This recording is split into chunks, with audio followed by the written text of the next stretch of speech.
ایک ایسی کمپنی جس نے نہ صرف گاڑیاں بنائی بلکہ پوری دنیا کا ٹرانسپورٹ سسٹم چینج کر دیا۔ آج اگر عام انسان بھی کار آن کر سکتا تھا تو اس کے پیچھے ایک آدمی کا ویژن تھا۔ لیکن سوال یہ ہے کہ ہنری فورڈ نے آخر ایسا کیا کیا جو اس کی کمپنی دنیا کی سب سے پاورفل آٹو موبائل کمپنیز میں شامل ہو گئی؟ اور کیا آپ جانتے ہیں فورڈ کی پہلی کمپنیز فیل ہو چکی تھی، اس کو لوگ پاگل سمجھتے تھے اور انویسٹرز اس پر ٹرسٹ نہیں کرتے تھے، تو پھر ایک فیلڈ مکینک نے کیسے دنیا کی سوچ بدل دی؟ یہ ہے فورڈ کمپنی کے ایگزسٹنس میں آنے کی اصلی کہانی۔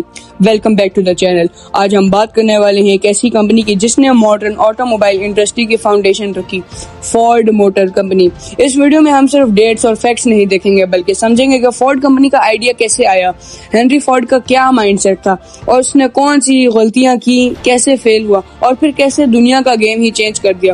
تو ویڈیو کو اینڈ تک ضرور دیکھیے کیونکہ ہر فیز میں ایک ایسا لیسن چھپا ہے جو بزنس، سکسیس اور انوویشن کو سمجھنے میں ہیلپ کرے گا۔ فورڈ کمپنی کی کہانی شروع ہوتی ہے امریکہ کے ایک چھوٹے سے فارم سے۔ ہنری فورڈ کا برتھ ہوتا ہے 30 جولائی 1863 کو مچیگن میں ہوا۔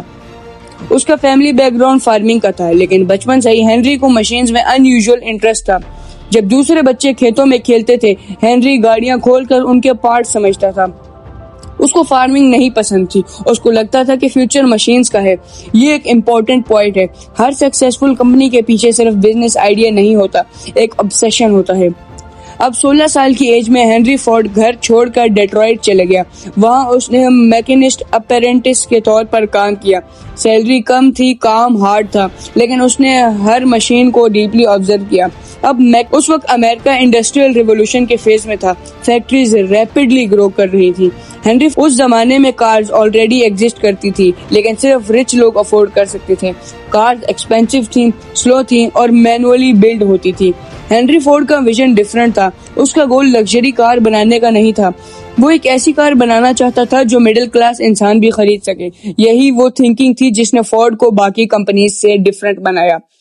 اس نے صرف پروڈکٹس نہیں دیکھا، اس نے سوسائٹی کا فیوچر دیکھا۔ لوگ اکثر صرف سکسیسفل فورڈ کمپنی کو دیکھتے ہیں، لیکن اس کے پہلے ہنری فورڈ فیل ہو چکا تھا، اس کو نہیں دیکھا۔ 1899 میں اس نے اپنی پہلی کمپنی بنائی، ڈیٹرائٹ آٹو موبائل کمپنی، لیکن کمپنی فیل ہو گئی۔ ریزن، کار ایکسپینسو تھی، پروڈکشن سلو تھا اور انویسٹر انہیپی تھے۔ اکثر یہی لوگ گیو اپ کر دیتے ہیں۔ فائنلی 1903 میں فورڈ کمپنی آفیشیلی اسٹیبلش ہوئی۔ کمپنی کا سٹارٹ کرنے کے لیے ہنری فورڈ کے پاس زیادہ پیسہ نہیں تھا، انیشیل انویسٹمنٹ بھی لمیٹڈ تھی، لیکن اس کے پاس ایک چیز تھی، کلیئر ویژن۔ اس وقت مارکیٹ میں already powerful auto mobile companies exist کرتی تھی، کمپٹیشن انٹینس تھا، پھر بھی فورڈ نے رسک لیا اور کمپنیز نے اپنی پہلی کار لانچ کر دی، فورڈ ماڈل اے۔ یہ بگننگ تھی، لیکن اصلی ریولوشن ابھی باقی تھا۔ 1908 میں فورڈ نے لانچ کی ماڈل ٹی، اور یہی وہ مومنٹ تھا جس نے ہسٹری چینج کر دی۔ ماڈل ٹی سمپل تھی، ڈیوریبل تھی اور ریلیٹیولی افورڈیبل تھی۔ روڈز خراب ہوں یا weather difficult, model T survive کر لیتی تھی۔ لوگوں کو پہلی بار فیل ہوا کہ کار صرف رچ لوگوں کی لگژری نہیں بلکہ ایک پریکٹیکل ٹرانسپورٹ ہے۔ Within a few years model T امریکہ کی سب سے پاپولر کار بن گئی۔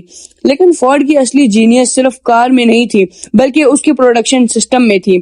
1913 میں ہنری فورڈ نے موونگ اسمبلی لائن انٹروڈیوس کی۔ اس سسٹم میں ورکرز پوری کار نہیں بناتے تھے، ہر ورکر صرف ایک اسپیسیفک کام کرتا تھا۔ ریزلٹ کیا تھا؟ پروڈکشن ڈرامیٹیکلی فاسٹ ہو گئی۔ پہلے ایک کار بنانے میں 12 گھنٹے لگتے تھے، اب صرف اراؤنڈ 90 منٹس لگنے لگے۔ یہ صرف بزنس انوویشن نہیں تھا، یہ انڈسٹریل ہسٹری کا ٹرننگ پوائنٹ تھا۔ ہنری فورڈ کا ایک فیمس ویژن تھا، میں ایسی کار بناؤں گا جو عام آدمی افورڈ کر سکے، اور اس نے یہ صرف بولا نہیں، پریکٹیکلی پروو بھی کیا۔ فورڈ نے ورکرز کی سیلری بھی انکریز کی۔ اس وقت یہ شاکنگ ڈیسیژن تھا، لوگ کرٹیسائز کر رہے تھے، لیکن ہنری فورڈ سمجھتا تھا کہ اگر ورکر فائنینشلی اسٹرانگ ہوں گے تو وہی لوگ فیوچر کسٹمر بھی بنیں گے۔ یہ بزنس اسٹریٹجی اپنے ٹائم سے بہت آگے تھی۔ لیکن فورڈ کمپنی کی جرنی پرفیکٹ نہیں تھی، کمپنی کو کرٹیسزم بھی ملا، کمپٹیشن انکریز ہوا۔ آج فورڈ صرف ایک امریکن کمپنی نہیں بلکہ ایک گلوبل آٹو موبائل جائنٹ ہے۔ فورڈ نے دنیا کو صرف کارز نہیں دی، اس نے ماس پروڈکشن کا کانسیپٹ پاپولر کیا۔ یہ ویژن، فیلئر، انوویشن اور پرسسٹنس کی کہانی ہے۔ ہینری فورڈ نے دنیا کو یہ پروف کیا کہ اگر آپ کسی پرابلم کو ڈفرینٹ اینگل سے دیکھتے ہو تو آپ پوری انڈسٹری چینج کر سکتے ہو، اور شاید اسی لیے آج بھی فورڈ کا نام آٹو موبائل ہسٹری میں اتنی امپورٹنس رکھ رہا ہے۔ اب تک کے لیے اتنا ہی، تب تک کے لیے بائے بائے۔